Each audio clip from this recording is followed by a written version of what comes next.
Hi fans of high quality entertainment and the Doors and Sparks. Today I am reviewing Metallica's Saint Anger. Just joking, I'm reviewing and ranking Sparks' second album, A Woofer in Tweeter'S Clothing.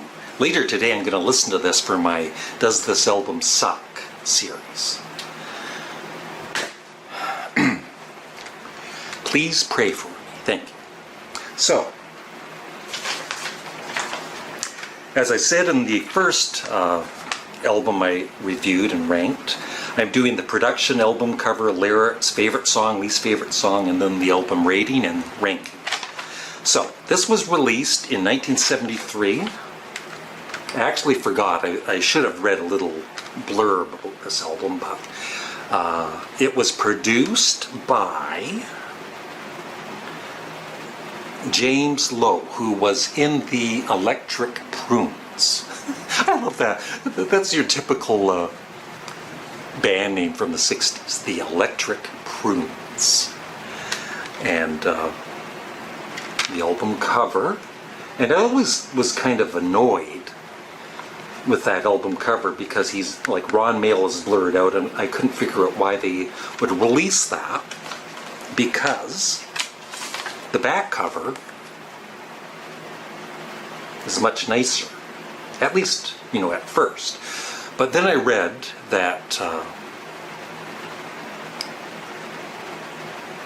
I think that's Harley Fenstein, he's a Facebook friend, who plays the drums on the first two Sparks albums. I believe he tipped over Ron Mael's chair, and that's why the photographer just like that shot, and now that I know that what happened there, he was tipping his chair. It is kind of funny. So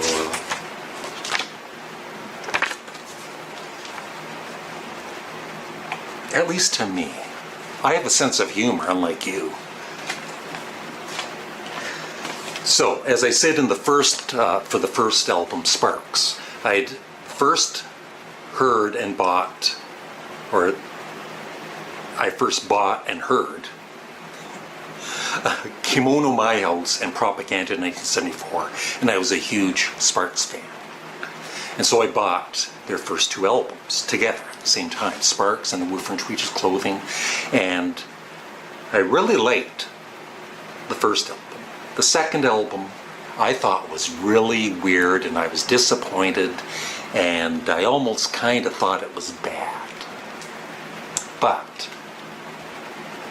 like I tell my viewers, if you like a group and you buy an album by them and you don't like it, even somebody you haven't heard before and you don't like it on first listen, give it a little bit of a chance.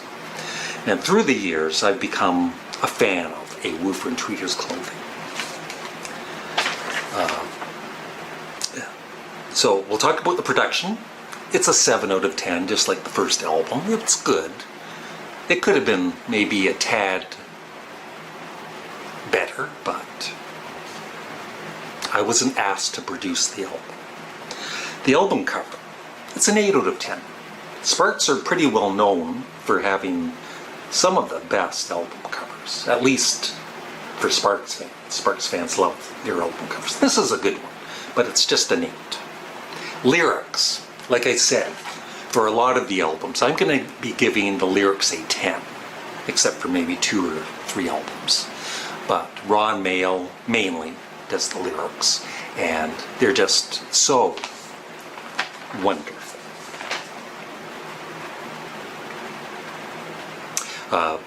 There's one song on here called Here Comes Bob. If you have the time, just type in Sparks, Here Comes Bob lyrics, and just read the lyrics, because they're humorous, they're fun, they're funny, and there's always a serious edge to a lot of the, it's not just funny lyrics, like, he's not being just like a Weird Al kind of funny. And this is about a person who meets people by crashing into them with his car, and that was before, I think the movie was called Crash, later on in the early 80s.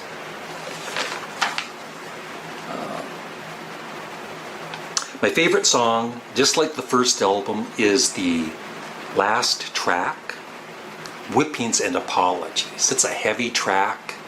I just love it. Love it. My least favorite song is Nothing is Sacred. It's mainly, believe it or not, Russell Mael's vocals. And Russell Mael is one of my favorite singers. And even his falsetto, which, especially the early years, he used quite a bit. And I do understand some people finding his high-pitched vocals annoying, but I never did. I loved them. But they did not fit or suit Nothing is Sacred. And so parts of the song I like where he's singing not in such a high range, but it's just when he is singing higher pitched. I don't care for it. But overall, the album rating is a 9. And in my ranking so far, it goes into top spot. Yes, I like it just a tad more. They are kind of even, but if I'm ranking these, I have to rank them. So it goes to number 1 for now. And I'll just quickly go over the songs. Girl from Germany, that's another one. Type in the lyrics, just very witty lyrics. Beaver O'Lindy, Nothing is Sacred, which I still like, but it's, like I said, not my favorite. Here Comes Bob, I love. Moon Over Kentucky, Do Re Mi, that's right. The old famous song from The Sound of Music. They do it in a really punky, kind of rocky way. Angus Desire, Underground. The Lover. I don't know how you pronounce that, it's like French. Batteries Not Included, which kind of fits with, it's just a short little snippet that kind of goes into Whippings and Apologies. So it's kind of cool to listen to them together. And anyway, great band. It's too bad they didn't make any more albums because Ron and Russell, the brothers, moved on and moved to the UK for a bit and got another band together. But this is a really fun, entertaining listen. And I love it. I love it a lot.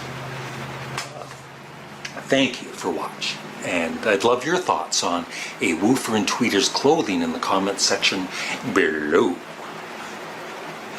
Thanks for watching. Have a great day. Bye. Now I gotta listen to Metallica's Saint Anger.